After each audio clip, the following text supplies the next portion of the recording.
Hi, everyone. Hello. Hi, how are you? Okay, Mara. Good evening. Shlomo. Good evening. Okay.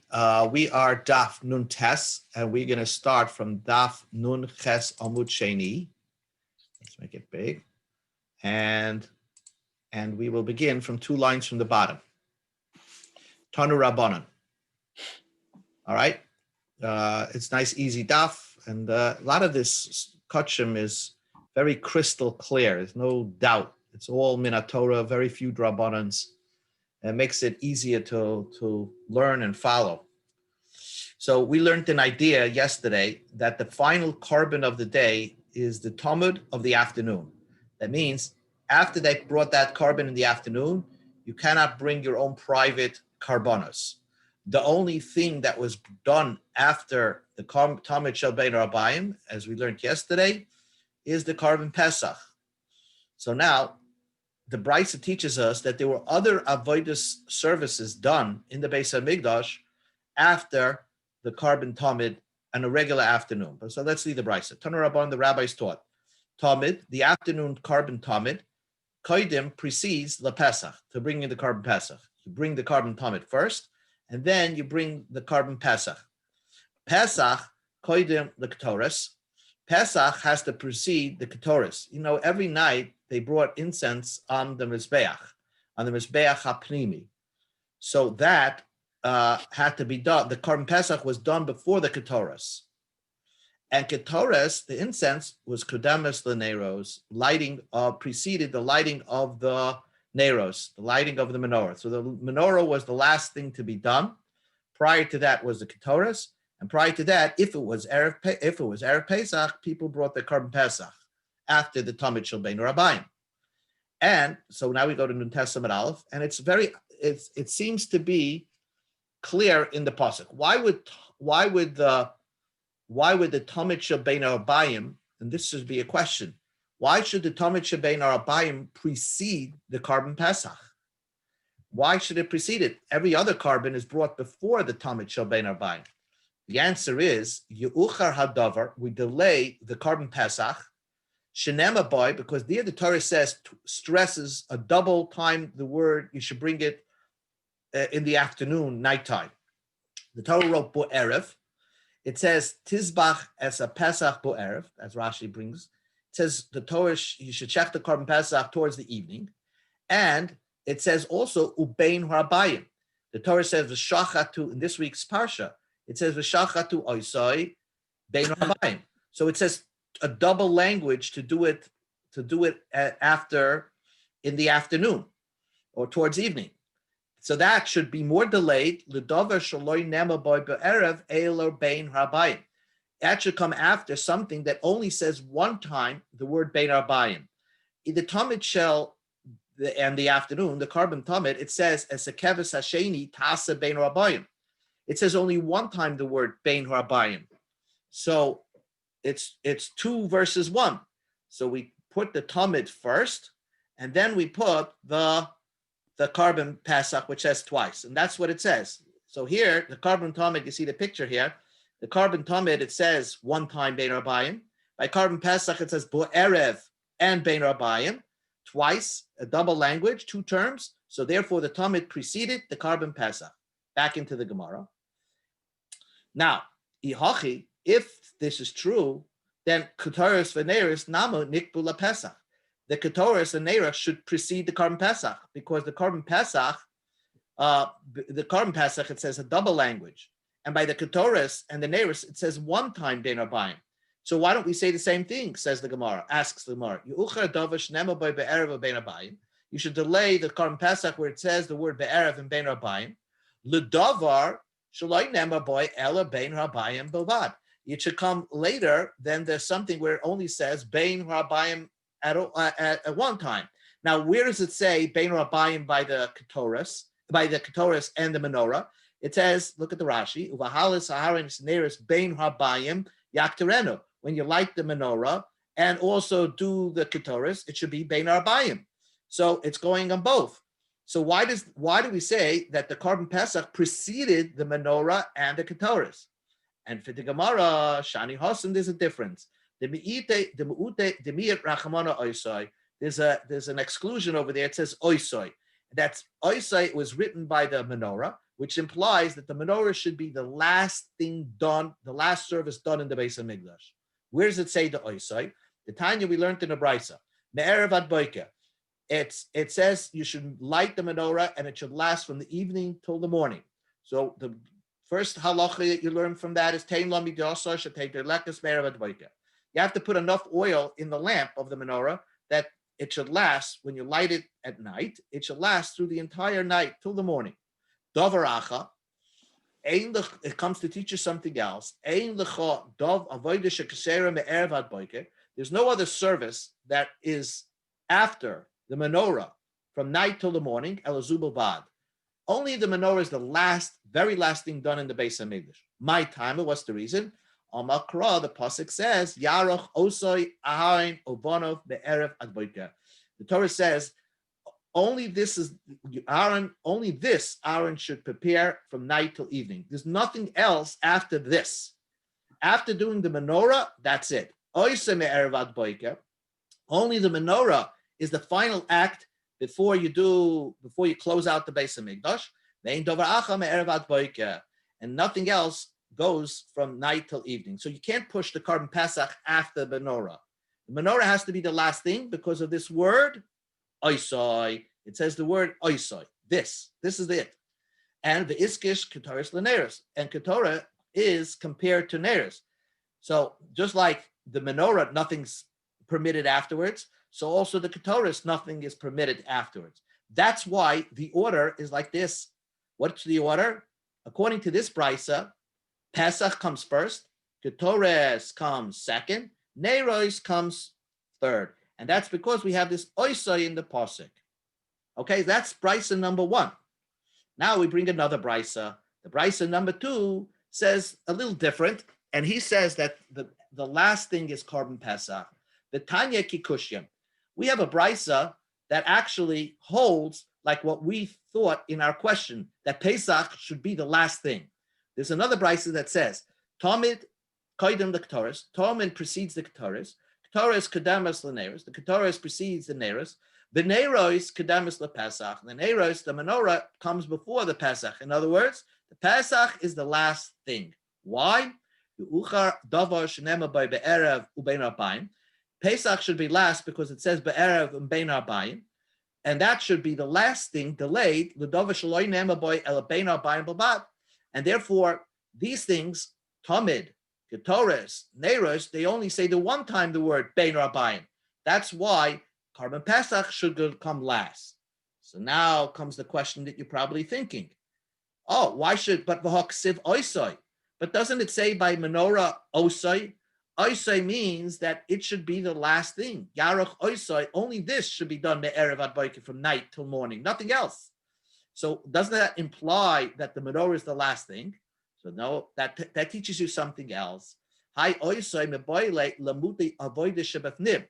That teaches you that true, the menorah is the last thing, but that's the last service done within the temple, in the inside of the temple itself, that building, the heichal. That means, that this oisei teaches you that menorah comes after the ketoras, not before ketoras. That's what oisei teaches you. So the Korban Pesach is the last, but between the two, ketoras and menorah, do ketoras first, and then the pasuk tells you, then the last thing is oisoi, do menorah. Ketoras, menorah. Sal kadai techamina, I would have thought, hoyel iksiv, uvahalos aronis and neris, light the menorahs, bein arbayim in the afternoon, and then do yakterenu, then do the ketoras. The pasuk seems to imply, do the menorah first, and then do ketoras. Ema, I would have thought, nadlik neris bereisha, first do the menorah, v'hadid nakti ketoras, and then do the ketoras. So miyat rachmana oisoi, the Torah says an exclusion, that oisoi, only the menorah is last. Then ella bein arbayim yakterenu lomali. How do you read this pasuk? This pasuk seems to say that the menorah comes first, v'halis and Aaron and Eris. When Aaron lit the menorah, bein arbayim yaktirenu, then he should do the ketoras. So this pasuk seems to imply menorah first, then ketoras. How do you learn pshat in that pasuk? So the Gemara says, this is what the Torah means to say. Be'idin de malakat neiros, when you light the menorah, tehei mikdara ketores, the Torah should have already been done and burnt up. That's what the pasuk means. Uvahalis Aaron as an eris, when Aaron's going to light the menorah, bein rabayim, which is going to be the very last thing done in the Beis Hamikdash inside, yaktirenu, the Torah should have been done prior to that, totally burned up on the Mizbeach. So according to this brisa, here we see it clearly, Ketores comes first, then Neiros, because they have one term of Bein Rabayim, and Pesach comes last. So that's the machlekes between the two brises. What's the order? Pesach. Bernard, Yes. Bernard, question. If they didn't have the sources from the brises, and it would be, would the idea of Tadir Eino Tadir Kodim, would that apply for the Korbanos as far as all the, the Talmud and the Pesach? Yeah, you're probably absolutely correct. Well, the Talmud is always coming first, but there's another thing. Right. There's a very important mitzvah assay that says you have to bracket. All karbanos should be brought between the Talmud Shel Shachar and the Talmud Shel Bein Rabayim. Right. So that really is an essay that doesn't allow you to bring anything beyond that. So right. Here the chiddush is that Pesach was brought after the Talmud Shel Bein Rabayim. It's a big term. Right. Back into the Gemara. The Gemara is going to discuss now. The truth is that that the Gemara is now going to discuss a brisa that says, guess what? There's sometimes things that are done after the Talmud Shel Bein Rabayim, even bringing a carbon. Now, how's that possible? So, Tana Rabbanan, the rabbis taught, first of all, in the morning, the first thing in the morning is they burnt incense on the Mizbeach. Nothing preceded the Talmud Shel Shachar. By the Ketoris, it says do it morning. It says a double language, morning. So the Yukdam Ketoris, the Ketoris should come first and precede Dava Shnema Boy by Boike. It says the word Boike twice. The Ksiv Hikter all of Aaron Ketoris Sama Baboike. So Ketoris comes first because it says a double language Boike, and that should precede the Talmud. The Davish and Loi Never Boy Ella Boiker Echad to the carbon Talmud, where it only says one time the word Boiker. Why? It says a Keves Echad Tase Baboiker. So it says only one time the word Boiker. And by Ketoris it says Ba Boiker. So in the morning they did the Ketoris first, and then they slaughtered the carbon Talmud. That's in the morning. There's nothing that comes after the Talmud Shel Bein Rabayim. Ella, Ketores. First you do the Ketores, the Neiros, then you do the Menorah, Ukarbon Pesach. Now that's so far something we learned. Now the Brisa says a very interesting case. Suppose you know that a Metzoira is a Tameh, right? And then he comes home, he has to wait a week, and then he has to bring 3 karbanos. So let's just review that, because those 3 karbanos are here.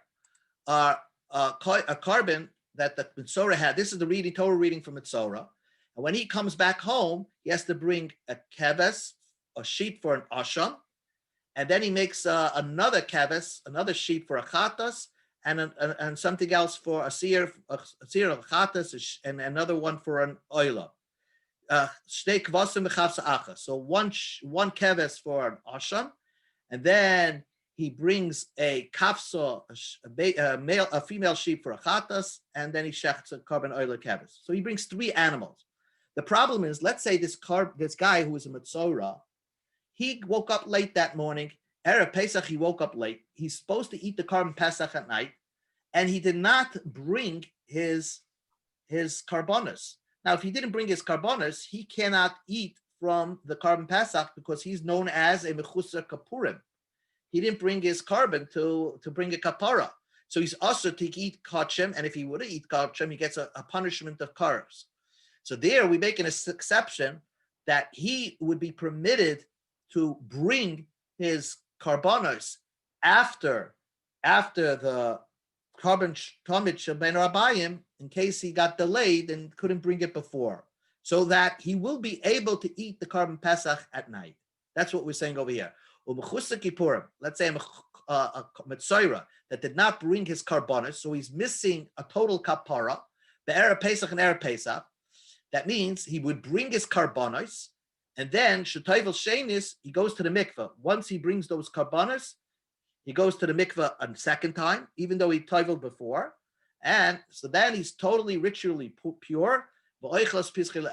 So he can eat his carbon Pesach at night. So this is the only exception of a possibility of a personal carbon being brought after the Talmud Shel Bein Rabbayim. It's a mechusei kippurim be'erev Pesach. Rabbi Shmuel ben Noishel Rabbi Yochanan ben Broikaima, he says, Rabbi Shmuel says, Edi mechusei kippurim, af mechusei kippurim b'shar yom Rosh Hashanah. Even a Metzoira, the rest of the year, shetoivel v'oichel kotshim le'erev. He could bring his karbonis after the Talmud Shel Bein Rabbayim and eat kotshim at night. Because if this, let's say Mitzora, on a regular Tuesday, he brought a carbon shlomim. He brought a shlomim and he's supposed to eat that meal, that kotshim at night. But he's missing the karbonis. He forgot to bring the carbon for his Mitzora. Now, if he's not going to eat the shlomim, it's going to come to noisar, right? And he also has a mitzvah asay to eat kotshim. He also has a mitzvah asay to eat the kotshim. So what does he do? So he is also the exception that we allow him to bring his personal karbonos after the Talmud Shel Bein Rabbayim. So those are the two exceptions. The Tanakama says it only applies on a Mechusi Kippurim and Erev Pesach, and Rabbi Yishmael says it applies on a Mechusi Kippurim all year round. So the Gemara wants to understand the logic behind the machlokes. Bishlomet leTanakama. It makes sense according to the Tanakama. The reason why we allow him to bring the karbonos after the Talmud Shel Bein Rabbayim, because at night he really has another essay. Yovoy essay the Pesach sheyesh beikaras. He has the mitzvah essay to eat the carbon Pesach, which is a very strong mitzvah essay. If you don't eat the carbon Pesach, you get karas. So it's a very strong mitzvah essay. The yitcha, that should push away essay the hashlama she'ein beikaras. That should push away the essay that requires you to bring a carbon in between the two tamids. So that's an assay. Bring your personal karbonos in between the two tamids. And then there's an essay that says you have a chiyuv of an essay to eat the carbon Pesach, and if you don't, you get karas. So now he's faced with a choice. He didn't bring his karbonos in between the bracketed time. So therefore, there's a stronger essay of eating the carbon Pesach that should push away the essay of hashlama, of requiring him to bring it in between, and we allow him to bring it afterwards because he's dealing with a stronger mitzvah saseh. So that understands the Tanakama. El Rab Shmuel ben Nosh Rabbi Yochanan ben Broika, my ulma dahaya say, mahaya say. If according to Rabbi Shmuel, we're dealing even on a regular year, on a regular day, if the carbon that he's supposed to eat is, let's say, a shlomim afterwards, so he has only a mitzvah saseh to eat that shlomim. And then there's a mitzvah saseh to make sure that you only bring your personal karbonos in between the bracketed time. So the Gemara's question is, my ulma high assay, my high assay. What makes one assay stronger than the others? Why is the mitzvah to eat a carbon shlomim stronger than the mitzvah saseh that requires you to only bring your personal karbonos between the bracketed time? So we're trying to understand what is the logic behind Rabbi Shmuel's reasoning that permits every day of the year a B'chusa Kapurim to bring his karbonos after Talmud Shel Bein Rabbayim. So Amar Rav Chizda, Amar Ravina, Amar Rav Chizda. Ravina has said in the name of Rav Chizda, there's two answers over here. One answer is Hacha over here b'chatas oifaskinim. We're talking about that the B'chusa Kippurim did not bring the bird as an oif. In other words, he's a poor person, and instead of bringing a behema as a chatos, he is bringing just a bird as a chatas. Now the bird never goes on the mizbeach. It's never burnt on the mizbeach. They just sprinkle the blood on the mizbeach, but nothing is burnt on the mizbeach.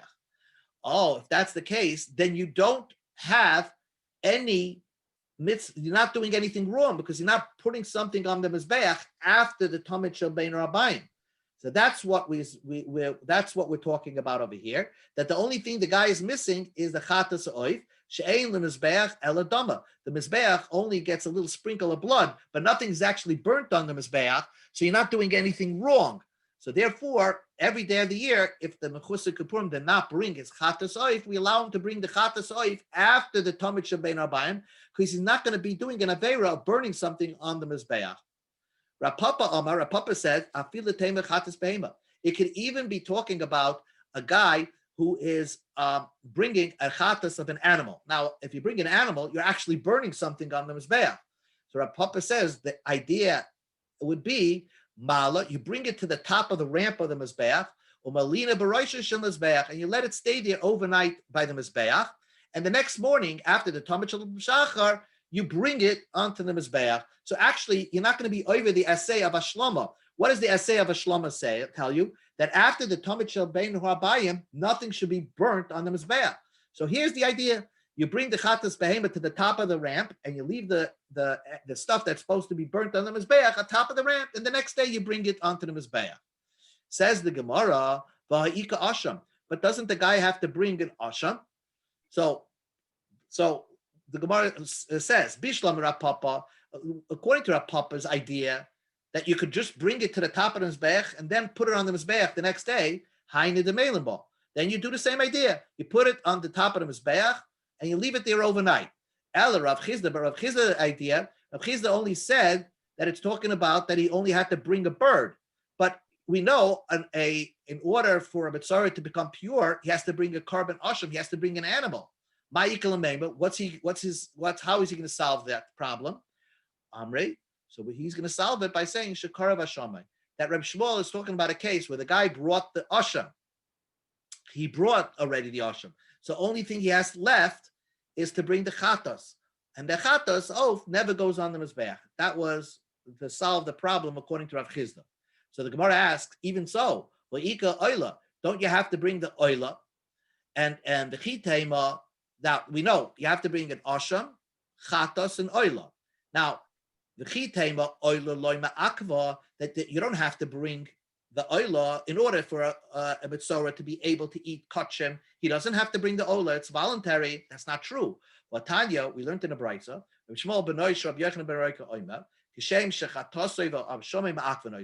just like if the Mitzorah didn't bring the chatas and the asham, he cannot eat karbanos.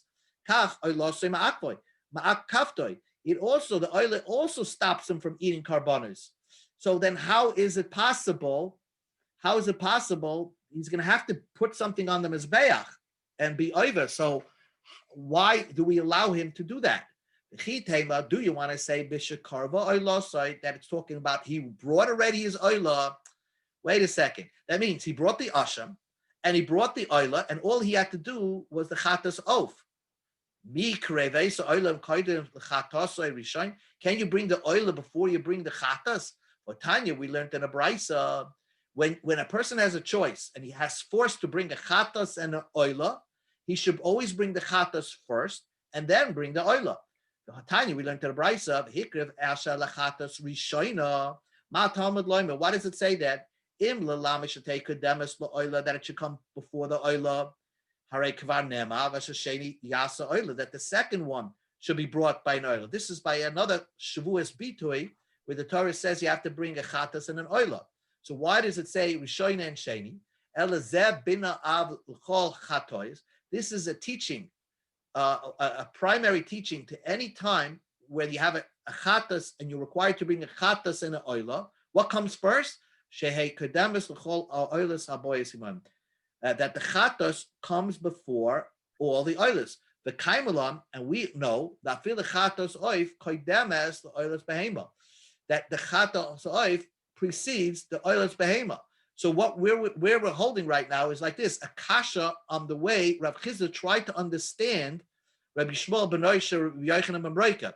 Rabbi Shmuel said that a mechusar kippurim can bring his karbonis all year round if he's required to eat a shlamim.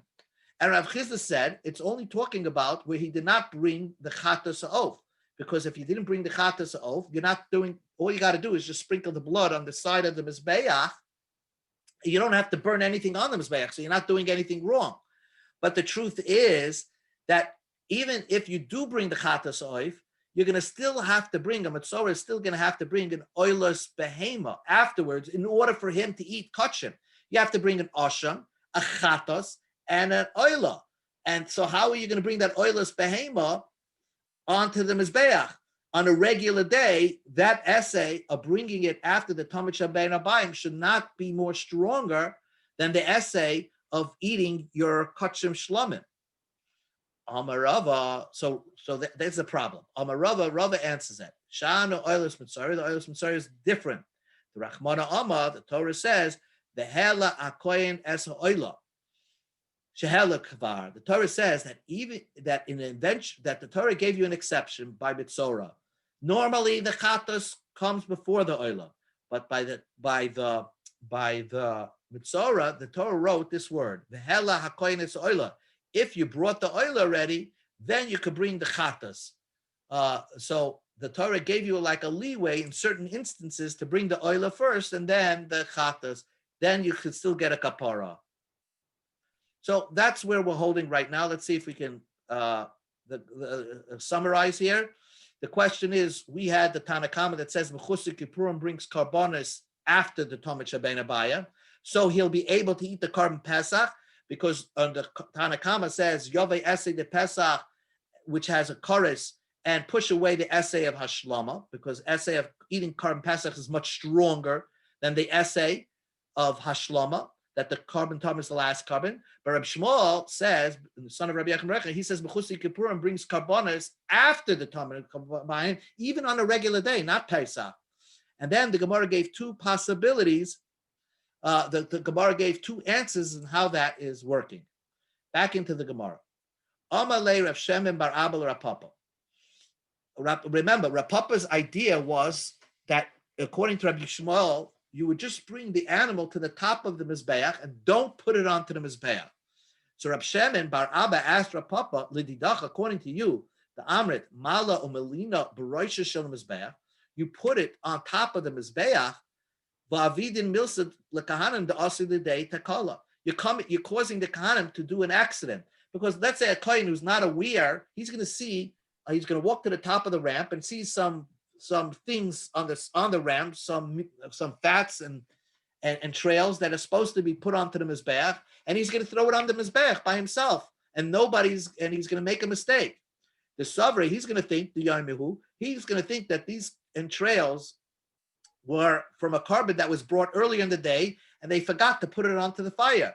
And he's going to come to be makter. He's come to burn it on his mizbeach. So how is your idea a very good idea to put the stuff on the top of the ramp? Another kohen is going to come along and put it onto the mizbeach.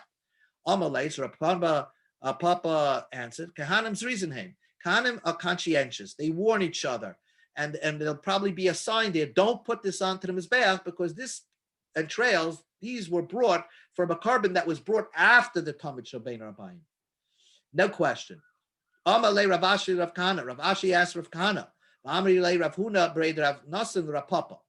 Breid Rav Nasan Rav Papa. He asked the question to Rav Papa. What was Rav Papa's question? Well, even if you put it onto according to Rav Papa, you take the meat, you shecht it, you put all the stuff that you're supposed to put on the mizbeach at the top of the ramp. But the question is, well, kakama deloy miskatre emurin, as long as you didn't burn up the fats that's supposed to be on the mizbeach, kahanim loy motzli achli basar. The kahanim cannot eat the meat of the carbon. The Mitzorah brings an asha machatas. That meat is supposed to be eaten by the kahanim, and only after the kohen eats the carbon, then the guy gets a kapara. Now, if you're not going to put anything onto the mizbeach, you're not going to give God his share of the carbon, then the kahanim will not be able to eat their portion of the carbon. And if the kahanim can't eat the portion of the carbon, the person himself, the Mitzorah himself, is not going to get a kapara. So what is your idea? Why is your idea such a good idea? The Tanya, we learned in a brisa, I might think that kohen is permitted to eat the breast and the foreleg. That's his gift. And before you burn up the Amorim, the stuff belonging to Hashem, the fats belonging to Hashem, I might think the kohen is permitted to eat it Before that, Talmud Loiman, no. First, you give God his share on the Mizbeach, and then afterwards, then you give the Kahanim to eat their share. First, you give God his chaylev, and then you eat the breast. And now, therefore, the Kahanim loyachli basar, as long as the Kahanim are not going to be allowed to eat the meat, ba'aylim loy miskapri. The owner, the Mitzvah himself, is not going to get a kapara, because the Kahanim can't eat it because God didn't get his share. And now the owner, the Mitzvah, is not going to get his kapara. And if he doesn't have a kapara, he can't go eat. He's not permitted to eat the shlomim that night. The Tanya, we learned to the Brisa, the Kahanim eat it, and then the guy gets a kapara. Malamed, this pasuk teaches you, Shakahanim oichlim ubaylim eschabin. This is a beautiful teaching that the Kahanim eat the carbon and the owner gets a kapara. Somehow the Kahanim benefiting and enjoying the carbon, that's how the Mitzorah that brought the carbon gets his kapara. Now, as long as the kohen is not allowed to eat the meat, the Bailam is not going to get the kapara. So what's your idea of putting it on to the end of the ramp? And for the Gemara, it's sometimes there's an exception. Amalei Rapapa answered, there's an exception that sometimes the kohen is permitted to eat the meat, even if you didn't give God his share, even if you didn't bring up the Amorim. Why? Because Kaven the loy efshar, since there's no other way out of this mess, assume it was like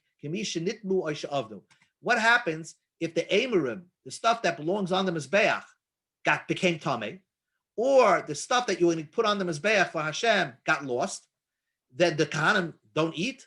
No, they do eat. The Tanya, we learned in the Brisa, Yochel Yinitbu Amorim.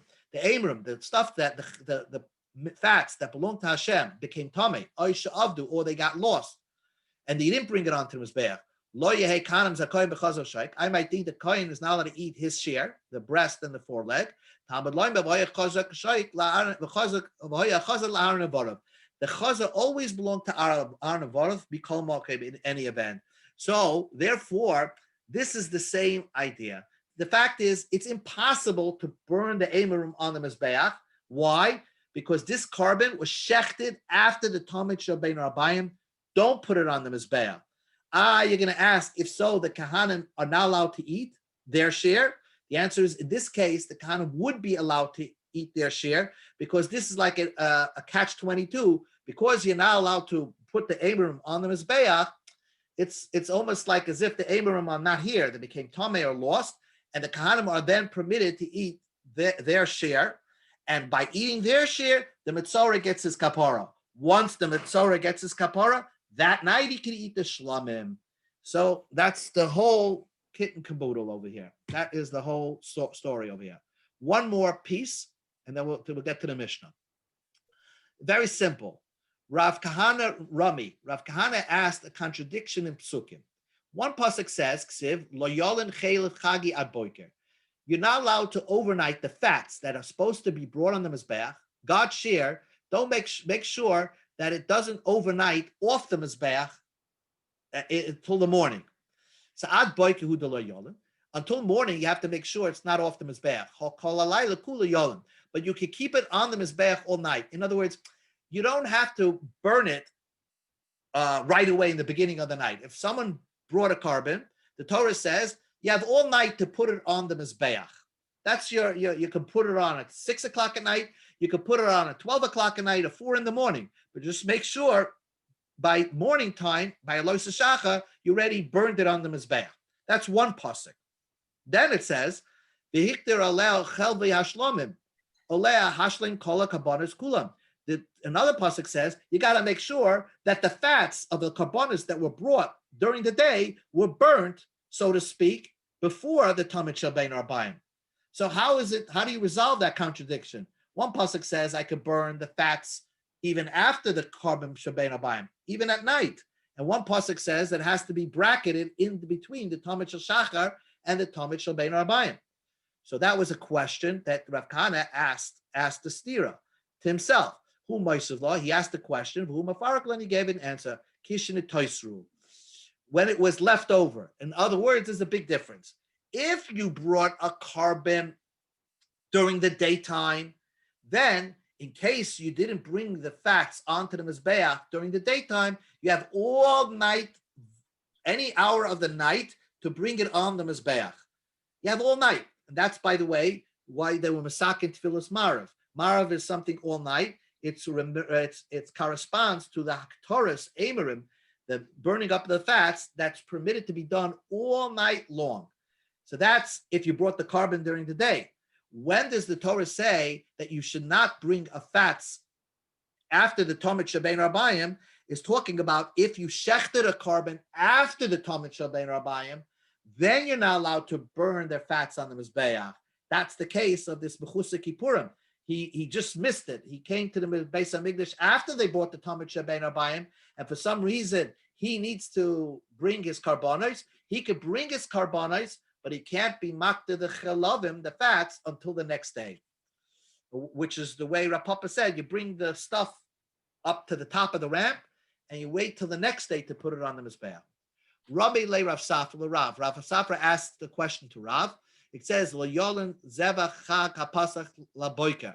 You're not allowed to, you have to burn. When you make a carbon Pesach, the Torah says you could bring the fats of the carbon Pesach that you just brought at night.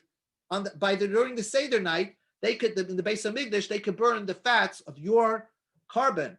They're not supposed to bring it the next day, but they could bring it all night onto the Mizbeach anytime. So that's one problem. So that's one pasuk. Fine. But then there's another pasuk says that you have to bring on Shabbos. You can only burn fats that are from karbonos of Shabbos. Here's the problem. When did you bring the carbon Pesach? You brought the carbon Pesach during a weekday. At night, it's Yom Tov. It's Yom Tov. The Torah says you're not allowed to burn a carbon that you brought in the weekday on Yom Tov at night. So how is it possible that the Torah allows you to burn, in one pasuk, the Torah says you could burn the fats of the carbon Pesach on the Mizbeach all night, the night after you brought the carbon Pesach. And one pasuk says, no, you have to make sure that only a carbon that was brought on Yom Tov you could burn on the Mizbeach. A carbon that was brought Erev Yom Tov, the carbon Pesach, is not allowed to be burnt on the Mizbeach during the nighttime, during the Seder time. Amalei, so this was a big question. So Rav Safra asked this question to Rav. Amalei, so Rav answered, Rav Abba Bachia. This question was already asked by Rav Abba Bachia to Rav Abo. The Shanilei, and he answered it. Hacha, we're dealing with Barba also Shecholias B'Shabbos Askinin. The Chel B'Shabbos Craven B'Yontiv. Wow, what a teretz. That pasuk that says that you're allowed to bring the carbon Pesach fats on the Mizbeach at nighttime is talking about when Erev Pesach was on Shabbos. So you brought the carbon Pesach on Shabbos. Well, a carbon Pesach on Shabbos has a different kedusha to it. And that fats could even be burnt on Motzei Shabbos during the Seder time on the Mizbeach. It's only if the carbon Pesach was brought during the weekday, they had to make sure that it was burnt on the Mizbeach right away. Not you could bring it up at nighttime on the Mizbeach. It's only if that was during the weekday. But Chel Shabbos, a carbon that was brought on Shabbos, if you brought the carbon Pesach on Shabbos, Karevim b'Yom Tov, then you could makrav it on Motzei Shabbos on Yom Tov. So the Gemara says that's a very odd way to say that the whole pasuk is talking about such a case. Amalei. So Rabbi Abba asked Rabbi Bo, Shum the Chel v'Shabbos Karevim b'Yom Tov, Anan Nekev the name of the High Krab Abba Asu Shcholias b'Shabbos Udiksiv, because the fats of Shabbos could be brought on Yom Tov. We should say that the whole pasuk, this whole pasuk of which teaches you that you could be makriv the fats at night, is only talking about a case of where Erev Pesach was on Shabbos. It's such an odd way to learn a very anonymous pasuk. Amalei, so Rabbi Av answered, Shafke lakra, leave the pasuk alone. You're forced to saying that because otherwise you have a contradiction in psukim. One pasuk says don't bring the fats at night, and one pasuk says you do bring the fats at night. The only way to answer it, it depends when Erev Pesach is. If Erev Pesach is on Shabbos, then we permit you to bring the fats of that Korban Pesach on the Mizbeach at night. But if Erev Pesach is during the weekday, then you're not allowed to bring it onto the Mizbeach at night. So, wow, we learned we did a couple of different things, the order of the day, and we learned, especially the key point here is sometimes we allow a Mechusa Kippurim to bring his personal carbon after the Talmud Shabbat Abayim in order to allow him to eat a carbon Pesach, or Rabbi Shmuel ben Noish or Rabbi Yochanan ben Reika says to even eat a personal shlomim at night. So we allow him to get away with bringing his own karbonis that he should have brought during the day to bring it after the Talmud Shabbat Abayim. But those are basic exceptions. Generally, no karbonis were brought, personal karbonis were brought after the Talmud Shabbat Abayim, except the carbon Pesach, because it says Be'erev and Bein Rabayim. That's it. Shkoch. Right. Okay. So Mitzvah Shem tomorrow. Daf Samach. Shkoch. More of Kachim. Okay. Take care. Good night. Good night.